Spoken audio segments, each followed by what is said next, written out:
ஒருத்தர் நமக்கு 100 மொய் வச்சாருன்னா திருப்பி வைப்போம் 100 தான் வைப்போம். அவன் 100 தானே வச்சான், 100 வச்சிருக்கான், 1000 வையா வைப்போமா என்ன? அதெல்லாம் அதிகம், அவனுக்கு போதும், 100 வச்சோமா அதே போதும்.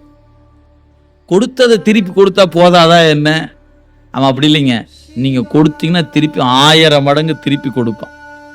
நீங்க எதை கொடுக்கிறீர்களோ, தத்தங்கணையா தங்கள் மேல் வைத்திட்ட தயாவை 100,000 கூறிட்டு அத்திலங்கு ஒரு கூறு நின் முன்மேல் வைப்பவர்க்கு அமருலகம் அளிக்கும் நின் பெருமை. என்ன கருணை! வெக்க தெரியாம நாம தான் தடுமாறிட்டு இருக்கிறோம். உன் கடல் இணைகள் 2 வைப்பிடமின்றியே கலங்கினேன், கலங்காமலே வந்து காட்டினாய் கழுக்குன்றிலே. நாம தாங்க வெக்கருக்கு வழி தெரியாம கலங்கி கிடக்கிறோம். அவன் அப்படி இல்லை. நீ என்ன கொடுக்குறியோ திருப்பி கொடுத்துருவான். ஏன்? அவன் எதுவும் எந்த தேவையும் இல்லாத. நீங்க கொடுக்கறத வாங்கி பத்திரமா வச்சுக்கிற ஆளா என்ன அவரு? நீ என்ன கொடுத்தாலும் திருப்பி நீயே வச்சுக்கிடார் ஆசா, அவரு கையில் கொடுத்துருவான்.